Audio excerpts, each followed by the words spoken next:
for its propagation.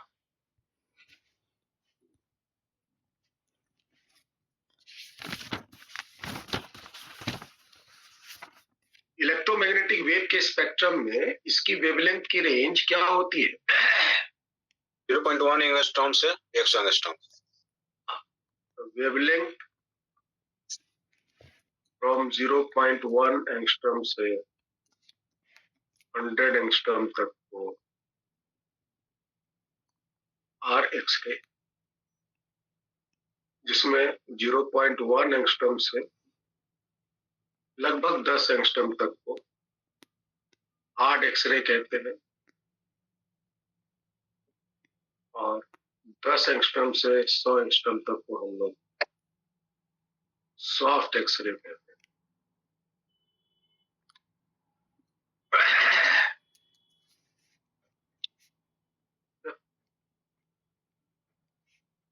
कहीं कहीं पर 0.1 एंगस्ट्रॉम से 5 एंगस्ट्रॉम तक को हार्ड एक्सरे बोला गया है, तो हमने एक याद रखने के लिए इसको इस तरह में बताया। इसकी पेनिट्रेशन पावर काफी हाई होती है। इसकी जो हार्ड रे होती है उसकी पेनिट्रेशन पावर ज्यादा होती है, हाई पेनिट्रेशन पावर।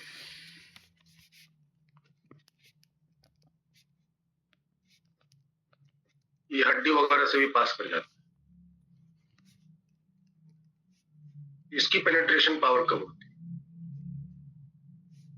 ये सिर्फ गुदा से पास करता है, हड्डी को रोक लेता है। इसलिए ये हम लोग जब हड्डी वगैरह टूटता है तो उसको एक्सरे करवाते हैं। तो कौन एक्सरे करवाते हैं?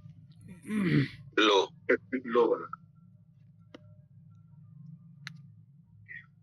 जब हम एक्सरे को इलेक्ट्रिक फील्ड या मैग्नेटिक फील्ड में जब इसको चलाएंगे तो क्या ये अपने पाथ से डेविएट होगा?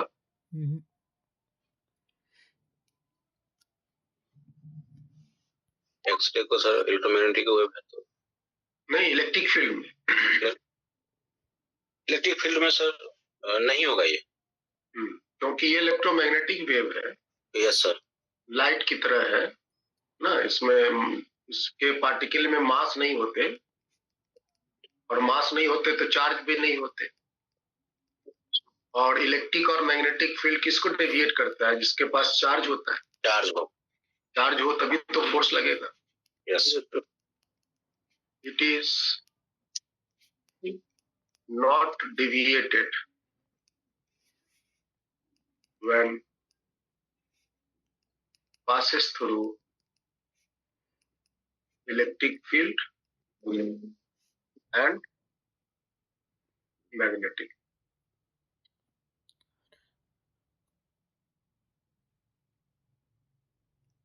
एक्सरे का प्रोडक्शन कैसे होता है? इलेक्ट्रॉन के स्ट्राइक्स। Production of x ray. जब हम फास्ट मूविंग इलेक्ट्रॉन को किसी हार्ड मेटल टारगेट पे हिट करते हैं, वहां से एक्सरे का फॉर्मेशन होता है, और इसको हम एक कॉलिक ट्यूब से दर्शाते हैं ना। इसमें हम एक प्लेट देखो बना रहे हैं, एक प्लेट है, मेटल का प्लेट है, ये जो मोटा सा है प्लेट कहते हैं, कैथोड भी कहते हैं। इसको गर्म करने का हम यहाँ पे व्यवस्था देते हैं, गर्म करने के लिए कि यहाँ सर्किट बनाते रहे।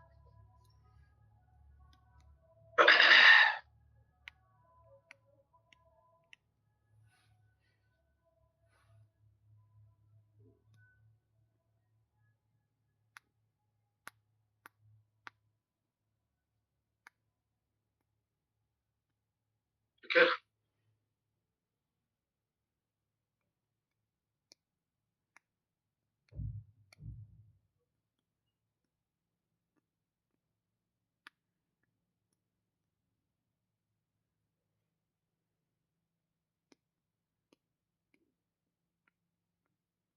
तो क्या होगा जब हम इस स्विच को ऑन करेंगे? तो क्या होगा? एक सर्किट में करंट चलेगा। सर्किट में जब करंट चलेगा तो क्या होगा, ये जो हीटिंग कॉइल है वो गर्म होगा। Yes sir. ये हीटिंग कॉइल गर्म होगा तो ये प्लेट सामने जो रखा हुआ वो गर्म होगा। Yes sir. और इससे इलेक्ट्रॉन्स बाहर निकलेंगे। मेटल प्लेट के सरफेस पे जो इलेक्ट्रॉन्स हैं वो इलेक्ट्रॉन्स बाहर निकलेंगे। और याद रखिए, जो इलेक्ट्रॉन्स निकलते हैं वो हमेशा सरफेस के परपेंडिकुलरली निकलते हैं, जैसे तैसे नहीं निकलते।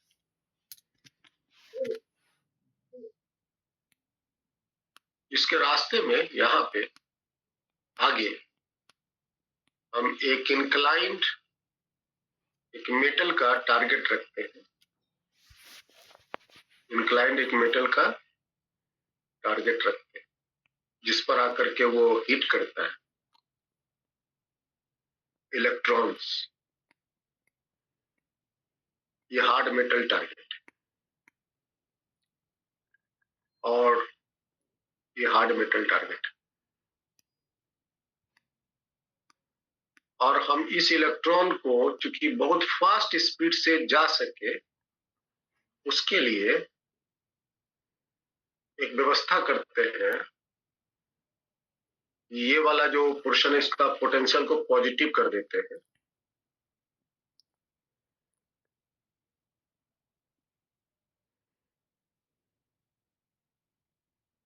ताकि इसके इलेक्ट्रॉन्स को ये तेजी से खींच सके। अगर ये प्लस होगा तो तेजी से खींच लेगा। Yes sir. ये गर्म करके इलेक्ट्रॉन निकल तो गया, लेकिन ये इलेक्ट्रॉन फास्ट मूव करते हुए, वो मेटल टारगेट को हिट करे। उसके लिए इधर की तरफ एक खिंचाव चाहिए ना। Yes sir. ये हम जब इसको पॉजिटिव पोटेंशियल से कनेक्ट करते हैं तो वो इलेक्ट्रॉन उसको खींचता है। जब इलेक्ट्रॉन बहुत फास्ट मूव करते हुए इस मेटल के टारगेट को हिट करता है तो यहीं से टकराने के क्रम में यहां से एक्सरे बाहर निकलते हैं। यहां से एक्सरे बाहर निकलते हैं और एक यहाँ पे डिटेक्टर लगा रहता है। ये डिटेक्टर है जो एक्सरे को पहचानता है। डिटेक्ट। और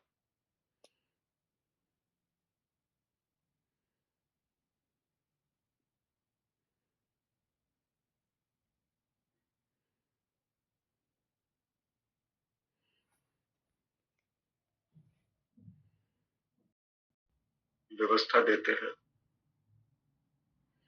ताकि ये मेटल गर्म ना होकर गल न जाए। यहाँ से हम ठंडा पानी देते हैं। जब ये भीतर से हिल के निकलता है तो ये गर्म हो जाता है। समझ आया?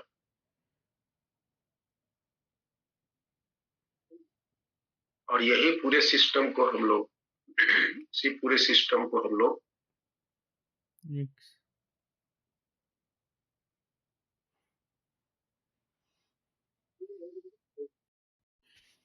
बोलिए।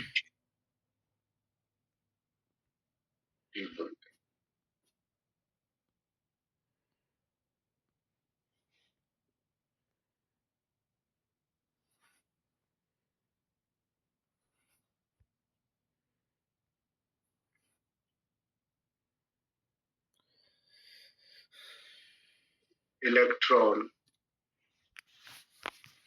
strikes to a hard metal target,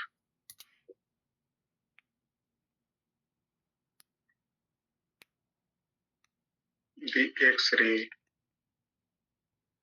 is produced.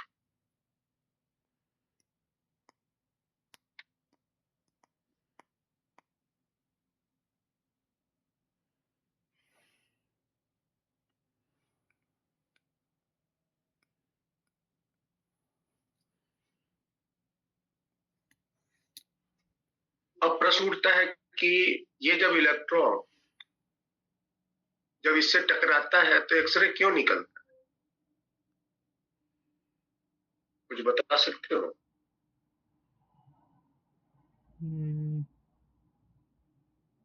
ये सब तो हुआ, फुल एंड फाइनल रिजल्ट हुआ कि जब ये टकराएगा तो एक्सरे निकलेगा, लेकिन ये एक्सरे निकलता क्यों है?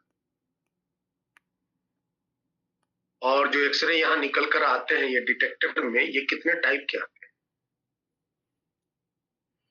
2 टाइप के। इसका जवाब है 2 एक्सरे बनते हैं, टाइप्स ऑफ एक्सरे।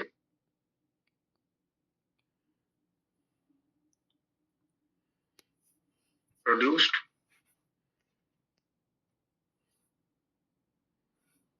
एक को कहते हैं कंटिन्यूअस एक्सरे और एक को बोलते हैं कैरेक्टरिस्टिक एक्सरे। हाँ जी, मेरा प्रश्न अभी भी वैलिड है, ये एक्सरे बनते क्यों हैं?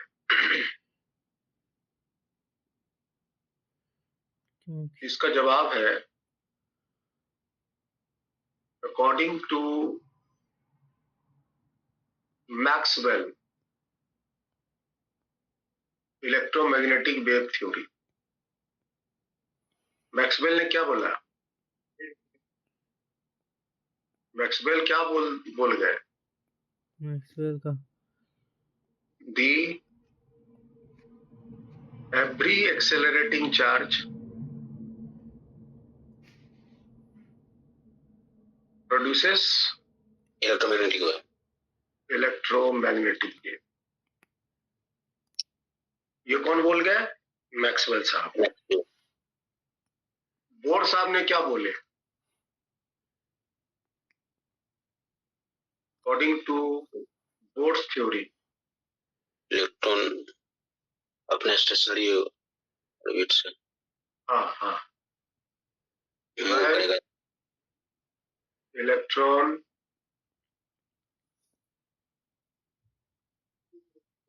when electron transit from higher to lower stationary orbit,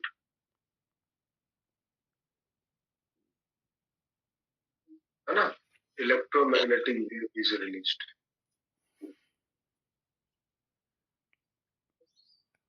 तो ये 2 मेरे पास थियरी, समझ में आया? तो पहली थियरी से ये बनते हैं कंटिन्यूअस एक्सरे, पहली थ्योरी से कंटिन्यूअस एक्सरे, और दूसरी थियरी से बनते हैं कैरेक्टरिस्टिक एक्सरे।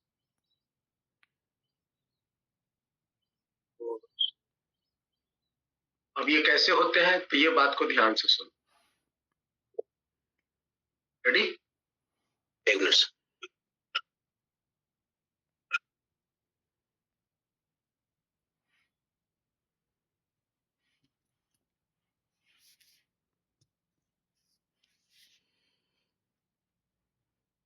Yes sir. अब ध्यान से इस बात को समझो पहले, तब हम ये दोनों एक्सरे के बारे में बताते। सपोज करो कि जो मेटल का टारगेट है जिस पर ये इलेक्ट्रॉन हिट करने गया, यहाँ पे कौन होगा? यहाँ पे जो इलेक्ट्रॉन, ये जो जैसे इलेक्ट्रॉन ये गया, यहाँ पे वो किससे टकराएगा? यहाँ पर कौन है? इलेक्ट्रॉन ही होगा। नहीं, यहाँ पे है कौन? तो यहाँ टारगेट का एटम है। यस, टारगेट का एटम। मान लो वो टारगेट जो भी है उसका एटॉमिक नंबर है Z, ठीक है? एटॉमिक नंबर क्या है? Z है। तो भीतर के न्यूक्लियस में कितने प्रोटॉन्स हो गए? Z protons. इसके ऑर्बिटल में इलेक्ट्रॉन्स रिवॉल्व करेंगे। Yes sir. फर्स्ट ऑर्बिट में 2 इलेक्ट्रॉन, सेकंड में 8, उसके बाहर के ऑर्बिट में 8 इलेक्ट्रॉन, फिर 32, उसके बाहर के ऑर्बिट में 18, 36। इस तरह से और हायर ऑर्बिट में और ज्यादा इलेक्ट्रॉन्स रहेंगे। यस। तो हम इस इलेक्ट्रॉन को थोड़ा इस डॉट से दर्शाते हैं। ये जो डॉट्स तुम देख रहे हो ये सब कौन है? इलेक्ट्रॉन। इलेक्ट्रॉन।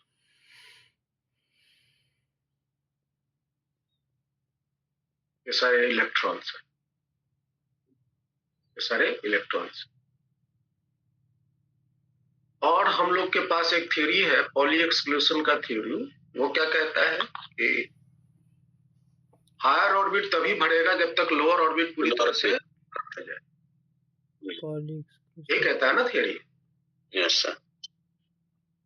तो अगर लोअर ऑर्बिट खाली है तो हायर ऑर्बिट नहीं भर सकता है, पहले वो भरेगा तभी हायर ऑर्बिट में इलेक्ट्रॉन्स है। ये आपके कौन हुए? मेटल का एटम है ना, टारगेट एटम। यस। कौन है? Target atom. अब ये इलेक्ट्रॉन मान लो आ रहा है, ये इलेक्ट्रॉन मान लो ऐसे आ रहा है, इसको बोलेंगे fast moving electron. Fast moving है ना, ये वाला इलेक्ट्रॉन, ये वाला जो यहां से निकल कर उसके पास जा रहा, अभी टकराया नहीं है, अभी उसके पास जा रहा है, ये वाला इलेक्ट्रॉन, ये वाला। मान लो ये आगे जा रहा है, जा रहा है, जा रहा है, तो ये किससे टकराने की संभावना होगी? इलेक्ट्रॉन से। या तो हो सकता है ये वाला इलेक्ट्रॉन से टकरा जाए, यस। या हो सकता है कि ये अगर थोड़ा सा रास्ता अगर इसका ऐसे होता तो ये जाकर के इस इलेक्ट्रॉन से टकरा जाता। Yes sir. या हो सकता है कि इस इलेक्ट्रॉन से टकरा जाता। यस। बोलो ना। Yes sir. अब देखो यहाँ पर तो एक इलेक्ट्रॉन तो सिर्फ आ नहीं रहे, यहां से तो सैकड़ों की संख्या में इलेक्ट्रॉन्स आ रहे हैं। तो वो जो सैकड़ों इलेक्ट्रॉन्स आ रहे हैं इधर से बहुत सारे, हो सकता है कोई इलेक्ट्रॉन जाकर के इस अंदर वाला को टकराए, हो सकता है कोई इलेक्ट्रॉन जाके इसको टकराए, हो सकता है कोई इलेक्ट्रॉन जाके इसको टकराए। यस। संभावना हो सकती है ना। Yes sir. तो हम कोई एक इलेक्ट्रॉन के बारे में समझते हैं कि क्या घटनाएं हो सकती। तो मान लो ये इलेक्ट्रॉन चला, ये इलेक्ट्रॉन चला, ये इलेक्ट्रॉन गया, और जैसा कि तुम जानते हो ये जो भीतर वाला इसको क्या बोलते हैं? के शेल। यस। इसको एल सेल, इसको एम सेल, इसको एन सेल, यही बोलते हैं। यस। पी क्यू आर इस तरह से बढ़ता है। तो ये जो इलेक्ट्रॉन गया गया गया गया गया गया गया जा करके इस इलेक्ट्रॉन को मान लो टकराया,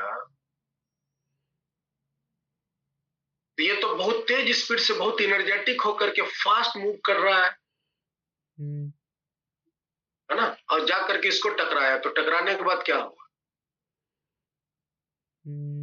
टकराने के बाद क्या होगा कि ये वाला जो इलेक्ट्रॉन है, जो ऑर्बिटल इलेक्ट्रॉन है, वो अपना जो ऑर्बिट है वो ऑर्बिट से निकल के छटक जाएगा। यस। वो बोलते हैं knocked out electron. Knocked out electron, समझ आया? Yes sir. ये है knocked out, knocked out orbital electron.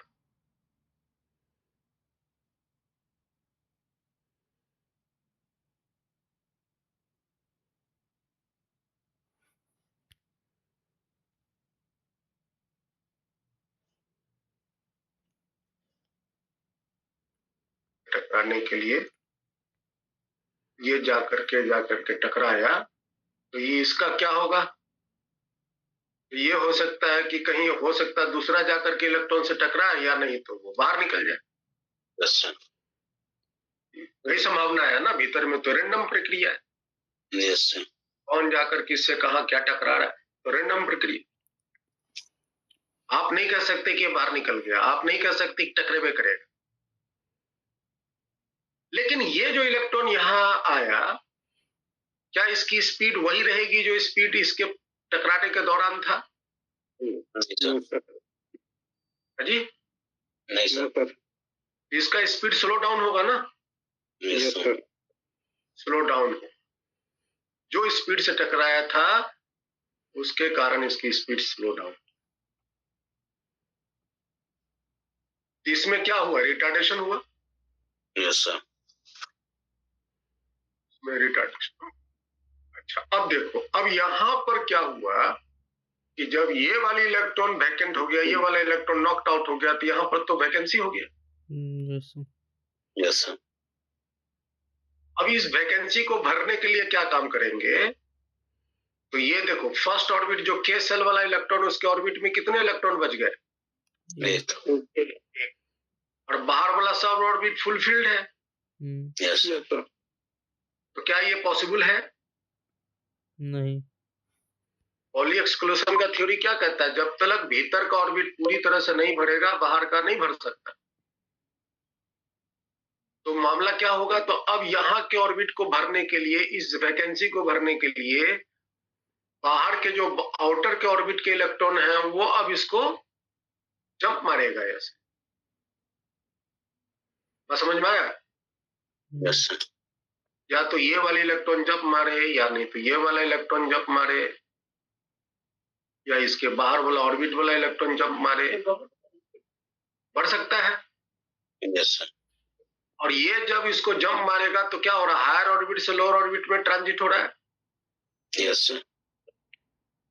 तो ये जब ये इस तरह से ट्रांजिट करेगा तो फिर क्या छोड़ेगा? क्या छोड़ेगा बताओ? इलेक्ट्रोमैग्नेटिक वेव छोड़ेगा। वेव छोड़ेगा। Yes sir. है ना?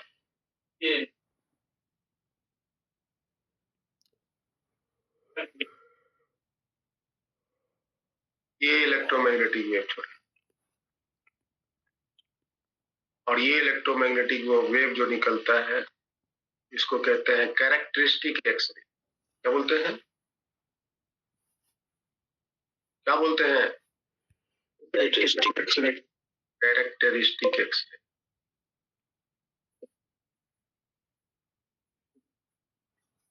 और यहाँ जो इलेक्ट्रॉन में स्पीड स्लो डाउन हुआ तो रिटार्डेशन हो गया ना। Yes sir. रिटार्डेशन भी क्या होता है? एक्सेलरेशन का नेगेटिव होता है, वो भी तो एक प्रकार का एक्सेलरेशन ही है। Yes sir.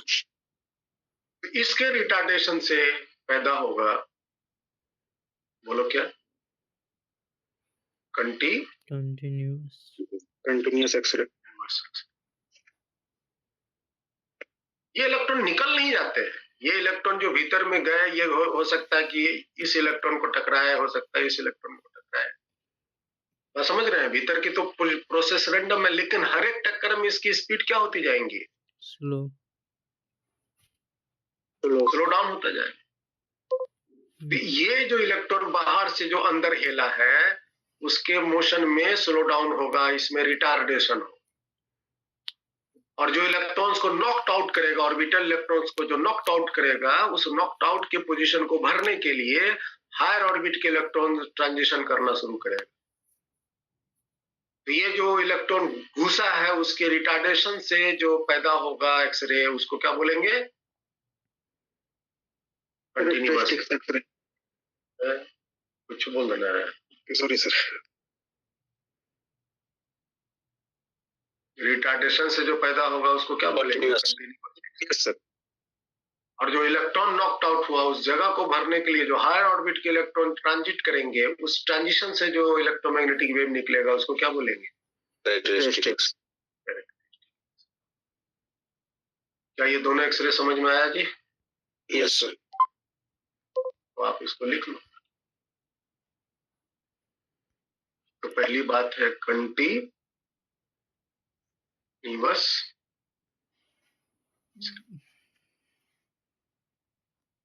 It is due to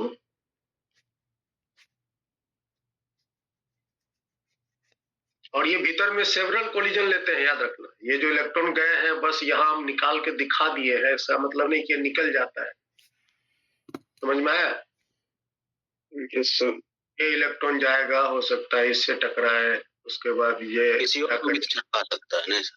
हाँ, किसी को भी छटका सकता है। ये सब रैंडम प्रोसेस है, आप नहीं कह सकते किसी को छटकाएगा। तुम भीतर में बैठ के नहीं देख रहे हो इसी को, यही छटक रहा है, कोई छटक रही है। नहीं नहीं सर। ये सब रेंडम प्रोसेस है, लेकिन हाँ ये किसी ना किसी से टकराएगा जरूर, और इतनी हाई स्पीड से चल रहा है कि छटका देता ऑर्बिटल। तो इसकी स्पीड स्लो डाउन होती जाती है। So it is due to ना रिटार्डेशन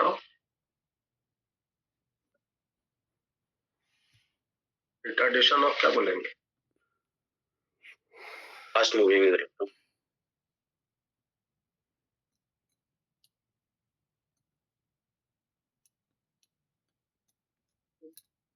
इंसिडेंट ना, रिटार्डेशन ऑफ इंसिडेंट,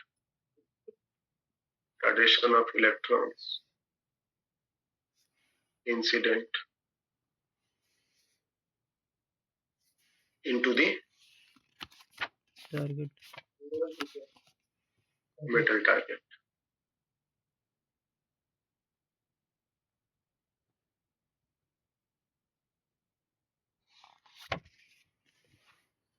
ठीक है, यस सर। तो कितनी एनर्जी से वो एक्सेलरेट कर रहा था, ये भी अगर मान लेते हैं भी, इसको बोलते हैं एक्सेलरेटिंग वोल्टेज। क्या बोलते हैं? Accelerating voltage. ये है ये जो हमने अप्लाई किया हुआ यहाँ,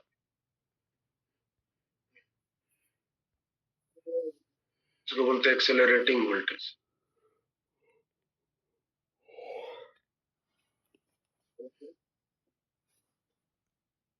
तो जो इलेक्ट्रॉन चला उसके पास एनर्जी कितनी है, ईवी, और इसी के रिटार्डेशन से आपका बन रहा है एक्सरे, तो उसकी एनर्जी कितनी होगी, Hc/λ।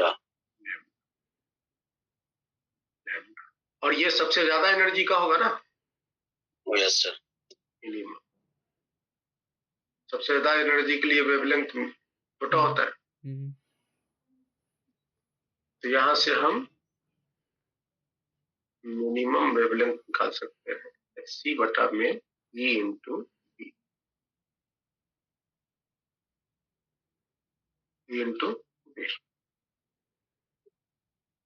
और इसका आप रेडीमेड फॉर्मूला लिख सकते हो। एंगस्ट्रम में अगर आप इसको लिखना चाहोगे तो H गुना सी बटा में हो जाएगा 12,400 बटा में भी रखेंगे किसमें, वोल्ट में।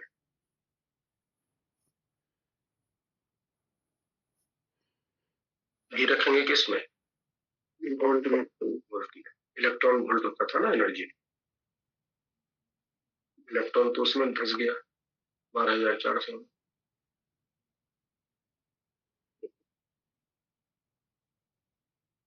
नीट 2023 में आया।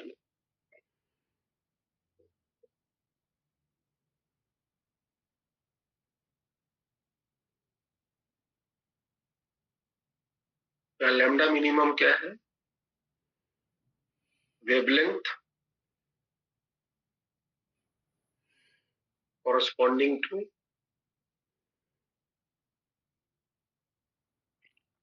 most energetic X-ray, most energetic।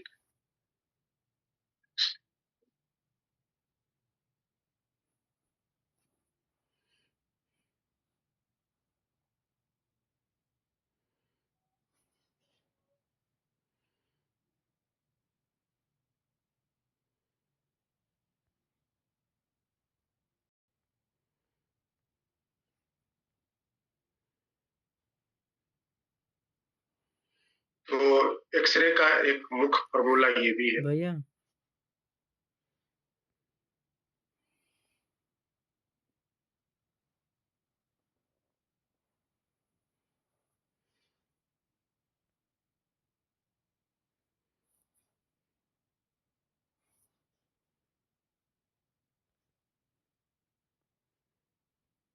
दूसरा एक्सरे क्या नाम है, कैरेक्टरिस्टिक एक्सरे।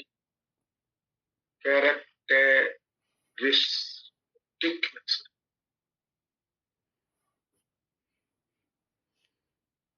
ये किसके कारण होता है? Due to inner transition of orbital electron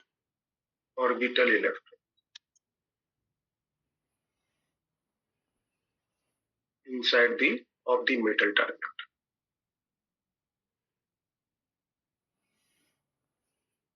The metal target.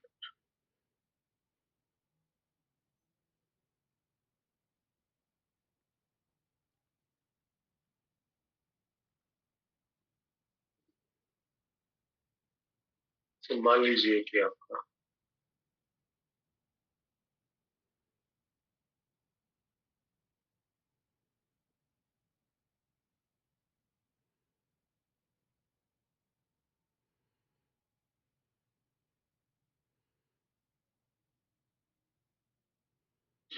ये शेल मान लो के शेल है,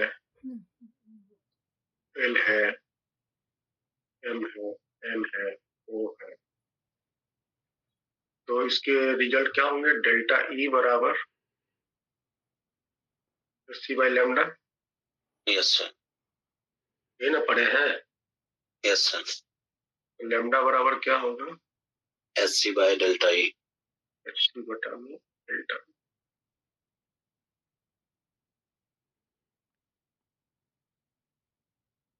एच बटा में डेल्टा। तो इस इलेक्ट्रॉन को एल से भरने के लिए, है ना, एल से इलेक्ट्रॉन को के भरने के लिए जो एनर्जी निकलेगा, या इसको भरने के लिए मान लो एम से जो इलेक्ट्रॉन आया, या इसको भरने के लिए एम से जो इलेक्ट्रॉन आया, कहीं से भी ना आ सकता है। यस। इसको बोलते हैं के कैरेक्टरिस्टिक एक्सरे। क्या बोलते हैं? के कैरेक्टरिस्टिक एक्सरे। के कैरेक्टरिस्टिक एक्सरे। और ये वाली जो है इसको बोलते हैं के अल्फा एक्सरे, इसको बोलते हैं के बीटा एक्सरे, इसको बोलते हैं के गामा एक्सरे। Gamma x ray. या अगर मान लीजिए कि एल वाला ऑर्बिट के इलेक्ट्रॉन नॉकड आउट होते, अगर मान लो ये वाला इलेक्ट्रॉन चटकाता, मान लो कोई इलेक्ट्रॉन ये वाला आ रहा है, हरा वाला आ रहा है, ये हरा वाला जाकर के ये वाला इलेक्ट्रॉन को छटका देता, ये लो जी छटक गया। अगर यहाँ पर तो जगह खाली हो गए। Yes sir. इसको भरने के लिए कौन कौन आएगा? कौन इलेक्ट्रॉन आएगा?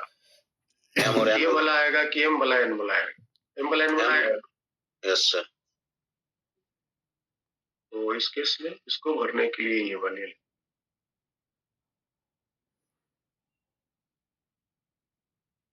इसको बोलेंगे एल अल्फा एक्सरे, इसको बोलेंगे एल बीटा एक्सरे, इसको बोलेंगे एल गामा एक्सरे। इसी तरह से एम इलेक्ट्रॉन वाला ट्रांजिट मतलब छटक गया तो इसको भरने के लिए सब आएंगे। Yes sir. M alpha, M beta, इसी तरह से इसका कहानी किस्सा चलेगा। तो आगे बढ़े। Yes sir. इस केस में देखो हम एनर्जी का डायरेक्शन उल्टा लिखे है ना। यस सर, तीर उल्टा लगता है। हाँ, तीर उल्टा नहीं लगाया, सही लगाया है। बेसिकली इस केस में हम लोग ग्राउंड को एनर्जी जीरो मान लेते हैं, कंसिडरिंग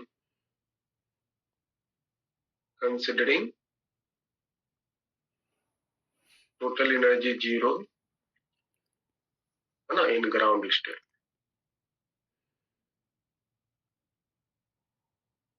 तो ग्राउंड स्टेट की एनर्जी जीरो मानेंगे तो सारे ऊपर वाली एनर्जी पॉजिटिव हो जाएंगे। समझ आया? कैलकुलेट कैलकुलेशन में कोई फर्क नहीं पड़ेगा, इससे कैलकुलेशन करने में आसानी होती है, इसलिए हम इसको। तो पहले बताइए, इफ k सेल इलेक्ट्रॉन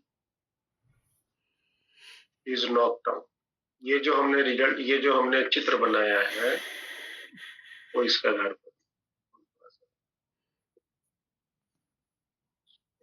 नीचे ले लेते हैं, इस प्रॉपर्टी को यहाँ लगा ताकि समझ लो आसानी। अब बताइए, अगर k cell electron knocked out हो रहा है, इज नॉक्ड आउट, तो फिर उस केस में बताइए k अल्फा लाइन बनेगा।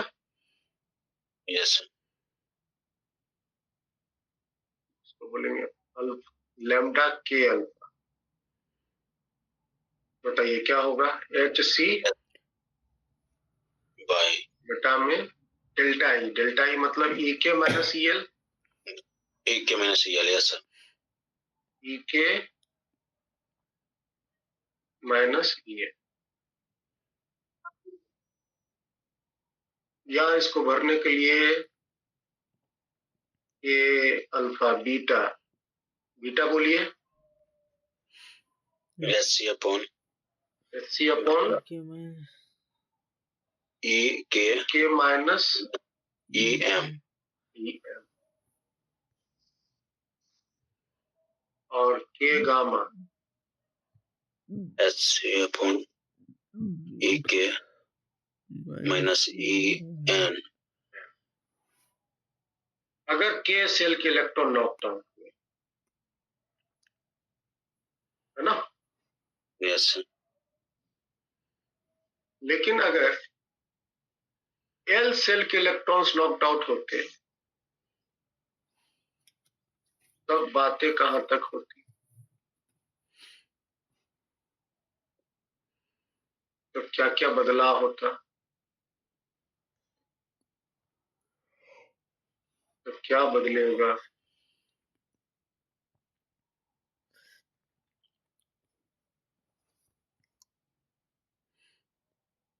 लोग बोलो। L अल्फा वाला निकलेगा। हाँ, L अल्फा वाला निकलेगा। ये फॉर्मूला क्या बनेगा, EL minus EM। L beta क्या बनेगा, EL minus EN। L gamma क्या होगा, EL माइनस EO। ऐसा बना बनेगा, एंड सो ऑन। समझ आया जी। Yes sir. Prince Kumar,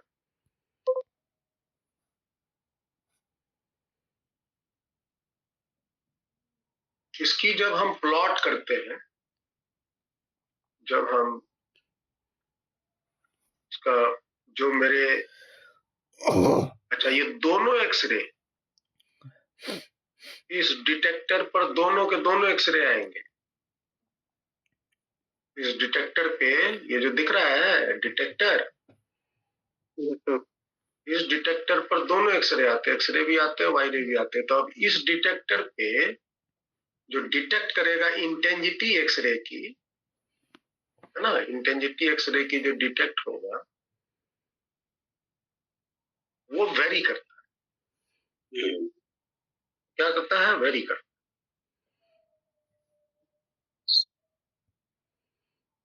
according to.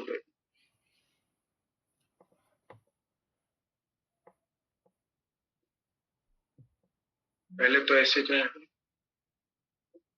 ये कंटिन्यूअस है, क्या है,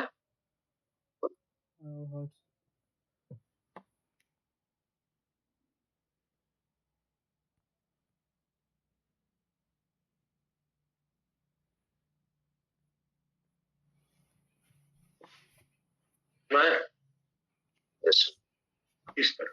ये सबसे ऊंचा जो भागा है इसको बोलते हैं के अल्फा, उसके पीछे जो रहा वो के बीटा। इधर में है एल अल्फा, इसके पीछे है एल बीटा। तो हम लोग जो है डिटेक्टर पे किसको बहुत अच्छे से डिटेक्ट कर लेते हैं? ये के अल्फा को डिटेक्टेड इजीली।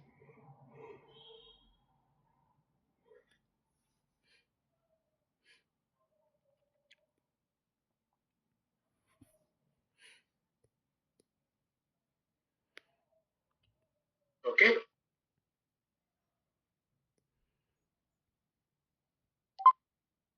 मोस्ले नाम सुने हो? Mosley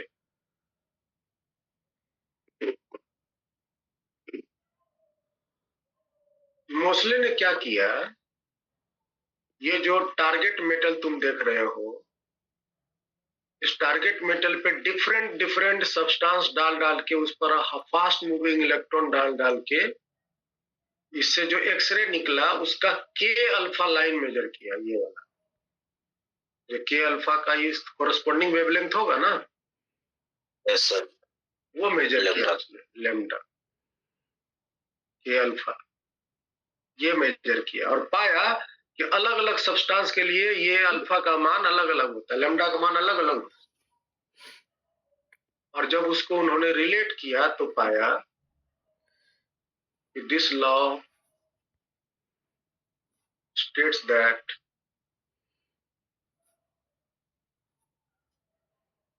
the square root of frequency of k alpha x-ray, k alpha x-ray is linearly related with atomic number of metal target, of metal placed in the target, placed in the target.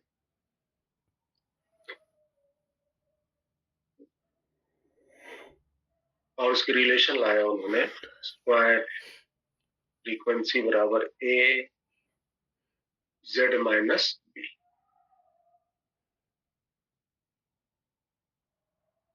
New क्या है? Nu क्या है?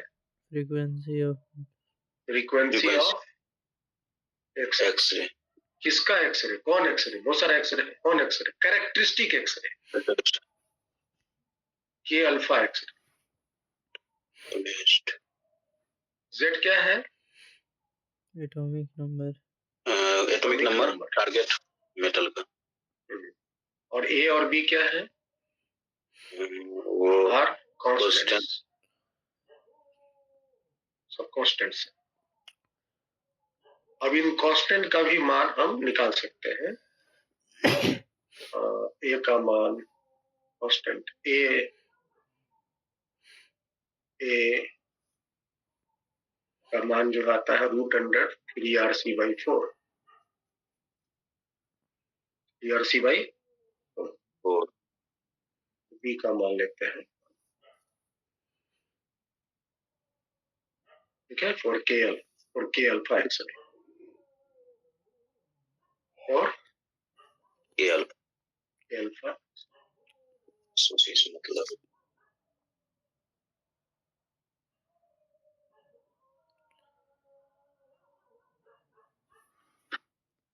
समझ आया? Yes sir. तो ये एक formula है, दूसरा, और एक ये इंपॉर्टेंट है। आगे बढ़े। Yes sir. Absorption of x ray.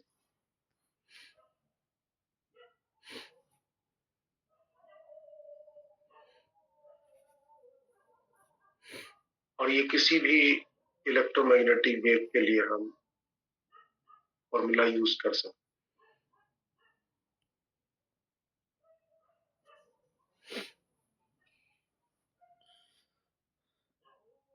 जैसे मान लो कि कोई एक ट्रांसपेरेंट मीडियम है, यस सर, जिसकी थिकनेस है टी,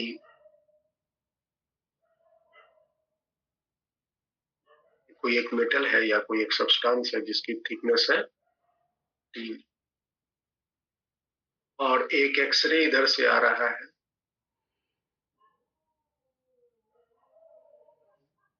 और इस एक्सरे की जो इंटेंसिटी है that is I not,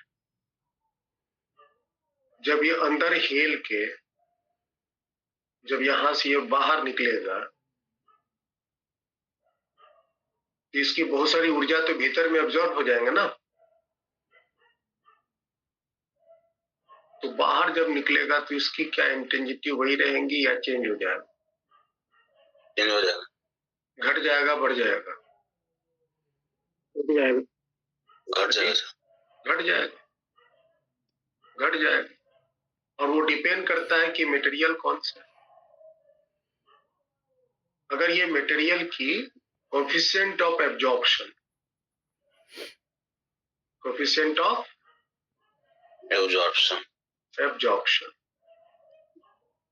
mu है, ये जो इंटेंसिटी निकलता है यहाँ पर वो बराबर होता है आई नॉट, जो मैंने पीछे से डाला है, into e to the power minus mu into t. T है थिकनेस, टी क्या है? थिकनेस। आई बराबर I nought e to the power minus mu into t, ये फॉर्मूला याद रखोगे? Yes sir. एब्जॉर्प्शन के वैल्यू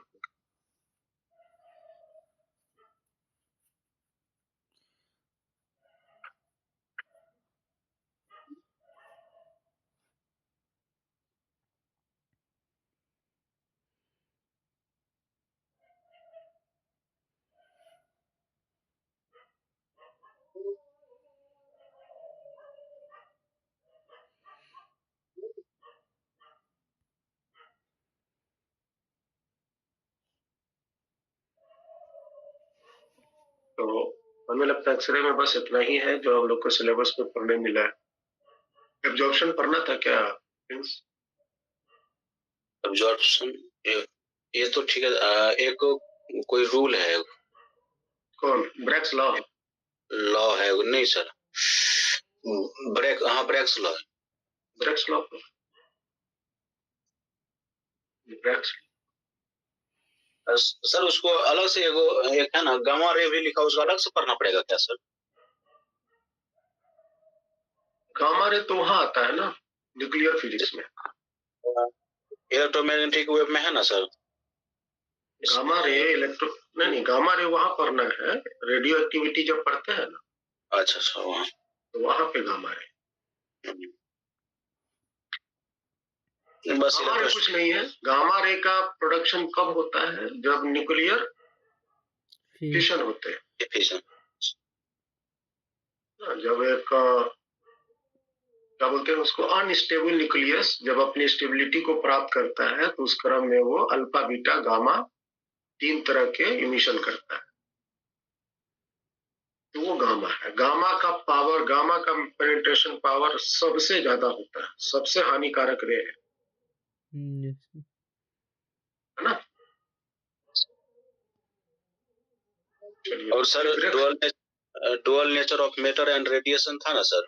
हाँ। उसमें अलग उसमें देखे थे हर्ट्ज एंड लिनार्ड्स ऑब्जर्वेशंस, ये क्या था? हर्ट्ज ही ना वो देखा था कि मेटल प्लेट पे जब हम लाइट डालते हैं तो इस प्लेट के इलेक्ट्रॉन्स, मतलब ये मेटल प्लेट जो है ना वो पॉजिटिवली चार्ज हो जाता है। क्या हो जाता है? Positively charge. हाँ, इसका मतलब इसके इलेक्ट्रॉन्स निकले। Yes sir. इसके इलेक्ट्रॉन्स जो निकले, इस बात को ऑब्जर्व किसने किया था? लेंस। हाँ, वही किए थे। हर्ट्ज ने इलेक्ट्रॉन्स इमिशन,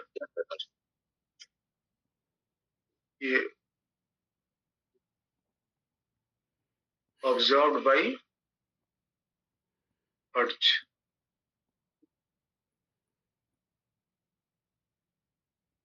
और आइंस्टीन ये ऑब्जर्व थोड़ी किया, आइंस्टीन ने तो ये बताया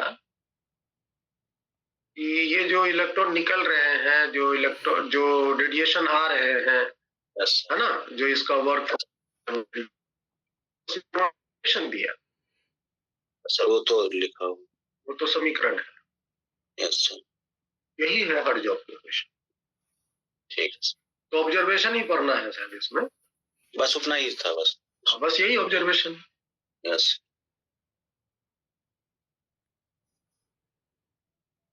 ब्रैग्स लॉ देखो क्या है, ब्रैग्स लॉ कुछ नहीं है। इस लॉ से when X ray is incident on a crystal at an angle theta with the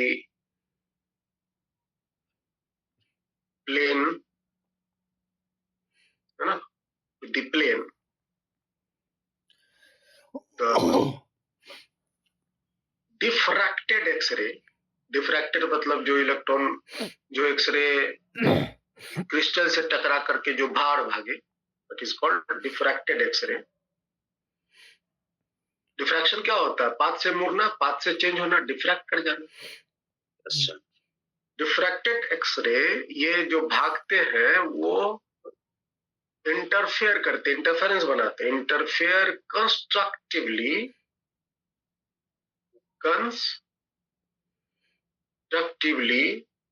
when,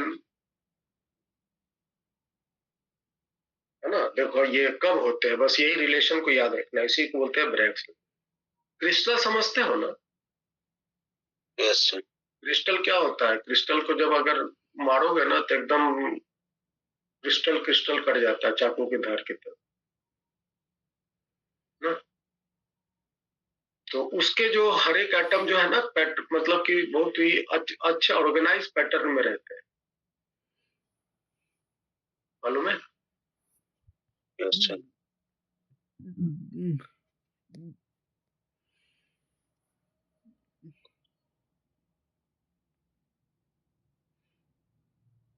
ये देखिए, ये क्रिस्टलाइन, क्रिस्टल के प्लेन्स हैं, और ये उसके कौन है? एटम्स, उसके एटम है। बहुत वेल ऑर्गेनाइज्ड रहते हैं अंदर में,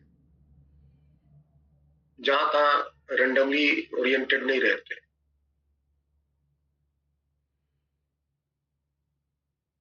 समझ में आया?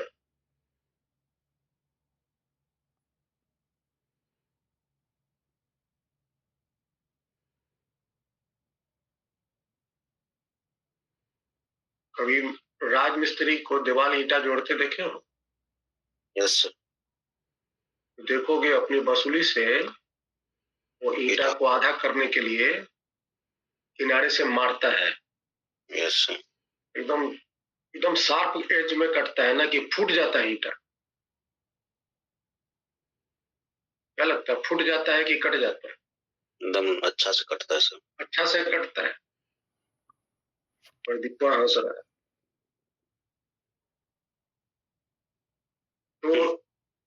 तो वो इस तरह कटता है, तुम देखोगे ना, ऐसे ऐसे स्लाइड कर गया, ऐसे नहीं। यस। तो क्या उसको आरी से काटा गया? नहीं सर। नहीं, आरी से नहीं।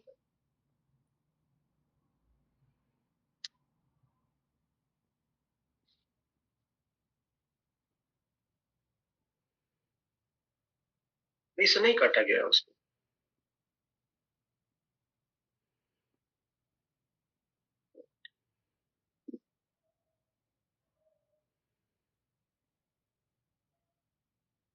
जैसे अगर तुम इसको मारोगे ना, यहाँ ऐसे जोर मारोगे, ये चटक के ये पूरा का पूरा प्लेन निकल जाए, चटक के अलग हो जाए, समझे ना। यस। इस पर हम अगर एक्सरे डालते हैं, मान लो हम इस पर एक एक्सरे डालते,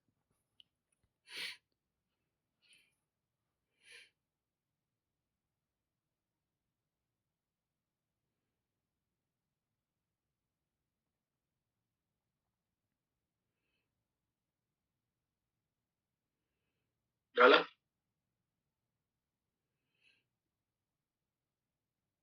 और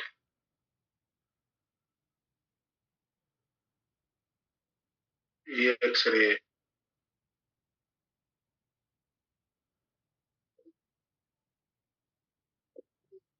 चटक के ऐसे भागा,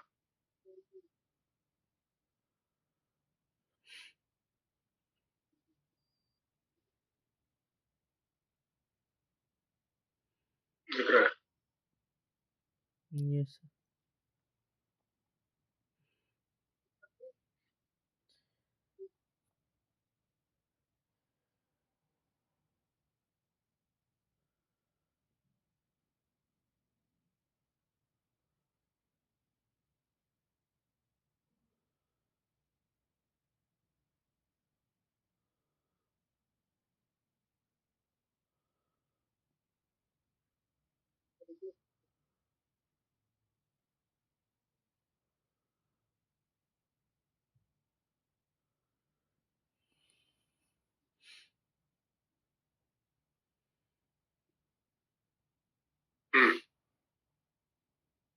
चलिए देखिए ध्यान से, समझिए इसे।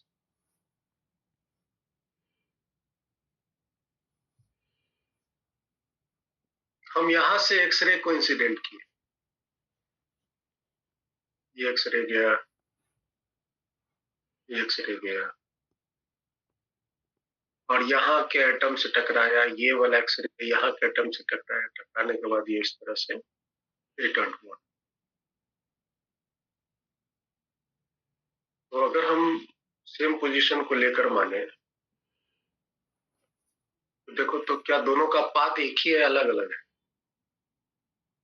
दोनों का पाथ का जो अंतर है, मतलब पाथ की जो लंबाई है, एक ही है, अलग अलग? सर लंबाई तो अलग अलग। इसकी लंबाई ज्यादा है, नीचे वाला का। नीचे वाले का ज्यादा है। और अगर हम यहाँ से एक लंब इस पर डाल दें,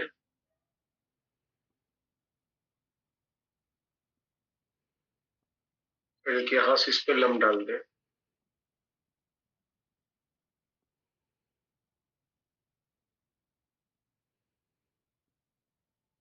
तो आप कह सकते हो कि इसकी जो लंबाई है इतना ज्यादा है। Yes, sir. यस। इसको थोड़ा मोटा करके दिखाएं, तो आपको लगेगा कितना ही लंबाई ज्यादा है। यस। बात डिफरेंस। Yes, sir. अगर ये लंबाई को x बोला जाए, ये भी x ही होगा, Yes, sir. तो पाथ डिफरेंस क्या है? Delta. 2x। 2x। अच्छा, ये जो एक्सरे इस केस में, ये इसके साथ एंगल बनाकर, प्लेन के साथ,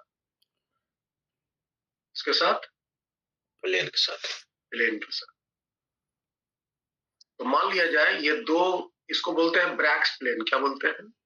ब्रैक्स प्लेन। नहीं, ब्रैक्स प्लेन। तो दो ब्रैक्स प्लेन के बीच की दूरी कुछ d है, कुछ दूरी d। ये भी d होगा, ये भी d होगा, क्योंकि क्रिस्टल है ना। यस। तो ये वाली दूरी d हो गया, और ये थीटा है, ये 90 माइनस थीटा, तो ये थीटा हो जाएंगे। Hmm.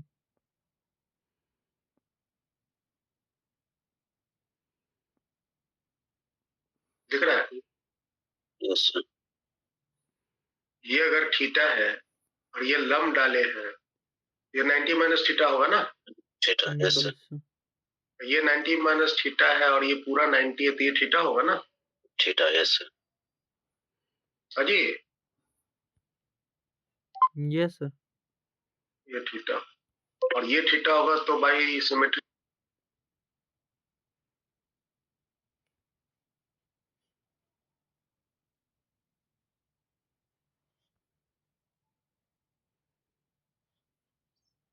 Mm.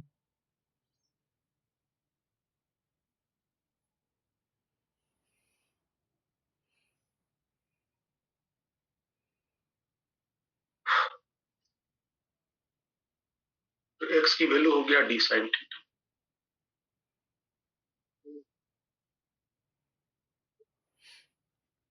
तो पाथ डिफरेंस कितने हो गए? 2d sin theta. 2d sine theta. Constructive interference के लिए क्या शर्त पढ़ा हमने? पाथ डिफरेंस बराबर होना चाहिए L lambda. N lambda, yes. Path difference बराबर 2x, 2x बराबर एल लैम्डा और x की जगह है D sine theta 2d sin theta बराबर एल लैम्डा। समझ में आया? Yes sir. अब देखो कितना कमाल का चीज हम लोगों ने अभी पता लगाया। एन की वैल्यू क्या होगा? 1 2 3 4। Yes, sir. तो क्या हम यहाँ से ये जो क्रिस्टल्स हैं उनके उनके दो क्रिस्टलाइन प्लेन के बीच की दूरी देखो तो हम क्या इससे निकाल सकते हैं? Yes sir. निकाल सकते हैं ना? अगर आपको लैम्डा दिया हुआ एक्सरे का, एन का मान तो हम 1 या 2 या 3 यही ले सकते हैं ना? Yes sir. ले सकते। तो फर्स्ट प्लेन के लिए हम एन का मान 1 ले लेंगे। Yes, sir. तो उस तरह आपको अगर एंगल थीटा 60 30 जो भी दिया हुआ है यहाँ प्लेस करके हम डी की वैल्यू यहाँ से निकाल सकते हैं। निकाल। समझ में आया? Yes sir. This is called Bragg's law.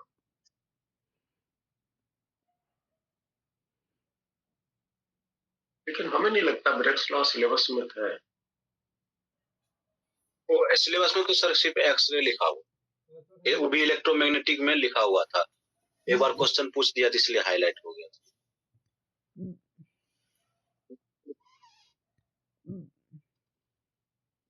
Potential inversely proportional वाला पूछ दिया था। हाँ तो वो तो फॉर्मूला याद रहेगा तो आप बताएं। बाकी सबका ईएम वेव का सर वो लैम्डा वाला मैचिंग वाला पूछता है बस। हाँ अगर आपको ये रिलेशन याद है लैम्डा इनवर्सली प्रोपोर्शनल टू की, है ना?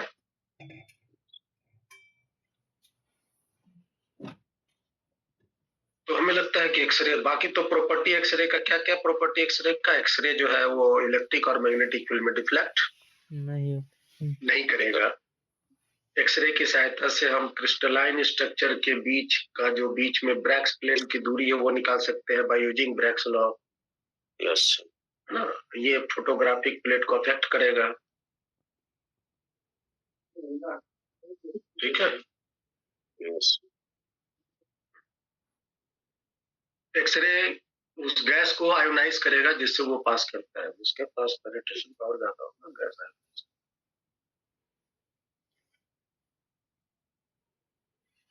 और एक्सरे जिसकी सतह पर टकराएगा वो सतह को गर्म कर देगा। सतह को क्या करेगा? गर्म कर देगा। एक्सरे किसी सतह पर टकराएगा तो फोर्स भी अप्लाई करेगा। है ना? क्योंकि एक्सरे मतलब उसमें फोटोन है ना, high energetic photon. Yes sir. और ये स्ट्रेट लाइन में चलता है और वैक्यूम में लाइट की स्पीड के बराबर इसकी स्पीड होती है। ठीक है। Yes sir.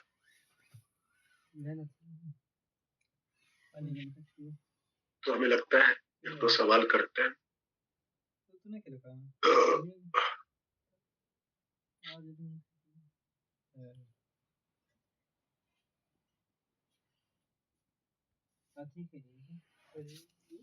Find cut off बस मना भर जाए भैया wavelength of मुखिया ने X-ray emitted from tube operating at 30 kilovolt 30 kilovolt के है ना 30 किलोवोल्ट के पोटेंशियल डिफरेंस पर वो ट्यूब मतलब ये वाला ट्यूब फ्रॉम ट्यूब मतलब कौन सा ट्यूब ये वाला ट्यूब हाँ गया ट्यूब ये देखिए कॉलिक ट्यूब यही ट्यूब है ये इसी से एक्सरे निकालने की बात पूछ रहा है जब हम उसमें 30 किलो वोल्ट का पोटेंशियल डिफरेंस है 30 किलो वोल्ट मतलब कौन सा वोल्ट ये वाला जब इसका मान 30 किलो वोल्ट है तो इस ट्यूब से कितनी एक्सरे का वेवलेंथ निकलेगा कट ऑफ वेवलेंथ क्या लगता है बता पाओगे यस बताओ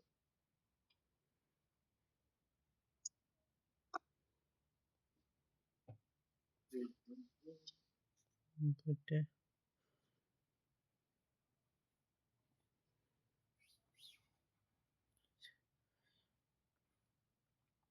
बताओ तुम लोग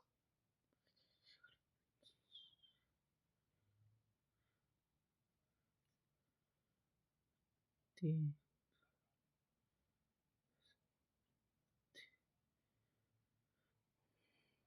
कॉपी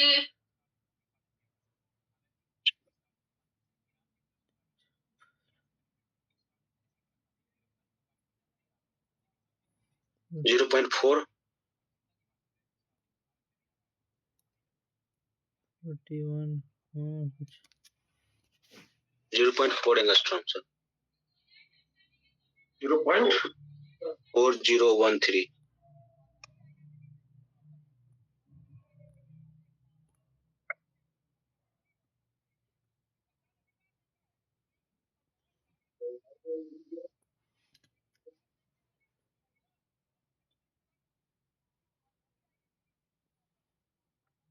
अच्छा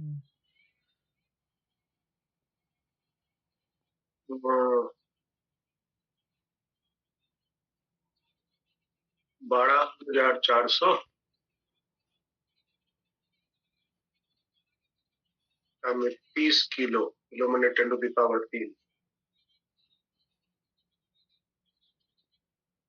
वो कितना हो गया 2 शून्य कट गया ना जी 3 से उधर 3 से 31 हो गया नहीं 300 4 तिया 12 0 3 का 3.3 बटा में 100 ये सुनना है ना 3 से तो ये अप्रोक्सीमेटली आया 0.413 कितना है आप लोग का यस 0.41 0.1 0.1 नहीं सर 0.1 है नहीं 413 में 4 तो तुम गायब कर दिए थे नहीं तो ये कैसा एक्सरे हार्ड एक्सरे है ना यस सर एक बात और नोट करवा देते हैं कि अगर भी जो हम अप्लाई किए हुए हैं अगर वो 20 किलो वोल्ट से छोटा है इससे मेरा सॉफ्ट एक्सरे निकलेगा समझे और 20 किलो वोल्ट से अगर ज्यादा हम लगाए हैं तो वो हार्ड एक्सरे देगा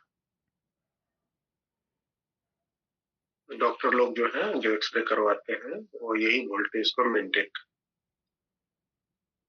कितनी वोल्टेज देनी है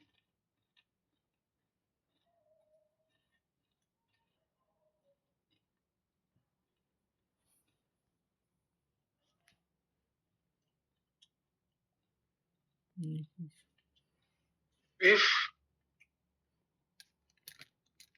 nu k alpha, nu k beta and nu L alpha are frequency k alpha, k beta and L alpha X-ray. Find their relation. Find the relation. Question समझ में आया क्या पूछ रहा के बेटा इन तीनों के बीच में रिलेशन क्या होगा बताएं। के बेटा तो देखो हम रिलेशन निकालेंगे। हम लोग के पास फॉर्मूला क्या है, एच सी बटा में लेमडा बराबर डेल्टा ई, या एच सी बटा लेमडा को एच न्यू भी बोल सकते हैं। Yes sir. ये ना डेल्टा ई है। Yes sir. अब देखो हम इसको यूज कर, ये के अल्फा के लिए आप लोग बताइए, के अल्फा के लिए क्या लिखेंगे। एच के अल्फा ये था ई के माइनस ई एस, याद है कि भूल गए? याद है सर। के बीटा के लिए क्या लिख सकते? जो K beta equal to K minus E M, ये लिख सकते हैं। Yes sir. और एल अल्फा के लिए क्या लिख सकते? E L minus E M लिख सकते, ये हम लिख सकते। यस।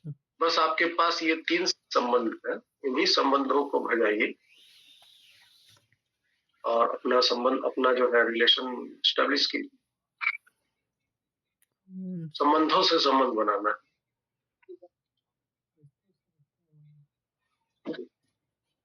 क्या करोगे, क्या लग रहा है? दो में एक घटा दो। एक घटा देंगे सर। दो में एक घटा दो, बताओ क्या है? तो एक घटा देंगे तो आ जाएगा sir E L plus E M K beta minus K alpha.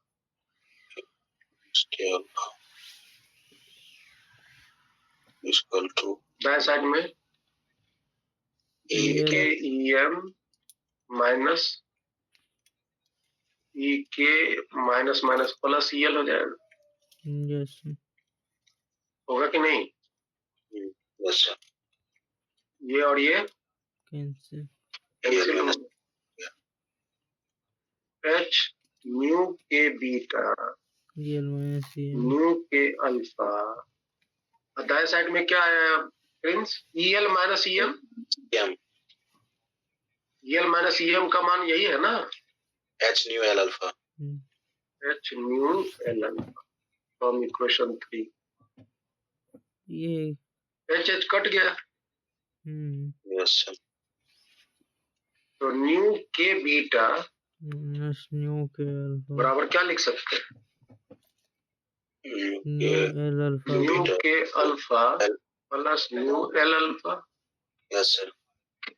वे लिख सकते हैं। Yes sir. ये लिख सकते।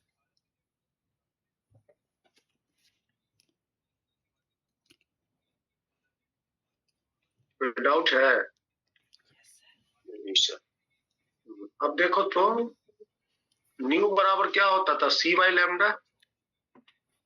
Yes sir. याद है? नहीं याद है ना?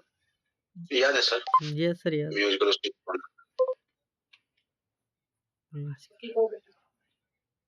सी इक्वल टू न्यू लैम्डा होता है, अतः न्यू बराबर सी बाई लैम्डा होता है। ये तो हमको मालूम। तो हम अभी तो एक रिलेशन जो संबंध स्थापित किया तो किया ही। इसको हम लिख सकते हैं सी बटा में lambda K beta, yes yes, सी sir. बटा में लैम्डा के अल्फा, सी बटा में lambda L L. L alpha. तो सी सी कट जाएगा ना ऊपर के, Yes, यस sir. सर तो यहाँ पर एक और संबंध प्राप्त, ये बहुत पावरफुल संबंध है। 1 by lambda K beta 1 by lambda K alpha Plus 1 by 1 by lambda lambda L L. L. तो हो सकता है एग्जाम में आपको इनके 4 इक्वेशन दिए हो, ऐसे संबंध दिए हो। अगर याद नहीं है तो खटखट बना भी सकते हैं ना। Yes Yes, sir. ये वाला फॉर्मूला तो सबको याद रहता है, Yes, sir. बस यही याद रखना है। इससे हम ये कैसे लिखते हैं तो मालूम है, यस सर और फिर आपस में जोड़ घटा के संबंध बना लिया।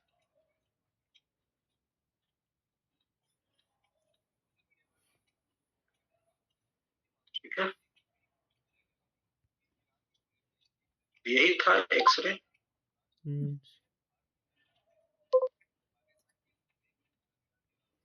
हम इसके कुछ क्वेश्चन, सिलेक्टेड क्वेश्चन आपको भेज रहे हैं, एक्सरे और आप भेजिएगा सर न्यूक्लियर का और हाँ उसी का सबका कंबाइंड होके yes sir X ray plus nuclear physics and plus nuclear physics का अलग भेजेंगे ना।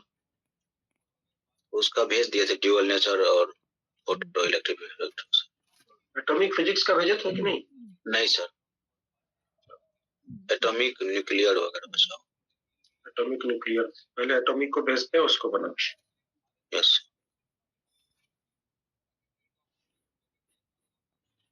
लेकिन आप लोग अपना जो क्या बोलते हैं प्रीवियस क्वेश्चन साथ साथ बनाते चलना। यस सर ये नहीं कि सर नहीं दिए तो कोई वर्क नहीं है, तो बैठे हुए घर में आराम से ठंडा का मजा ले रहे हैं, आग ताप रहे हैं। नहीं, वो सब कीजिए, सब कीजिए, लेकिन आपका जो आप मेडिकल पास करेंगे, नीट पास करेंगे,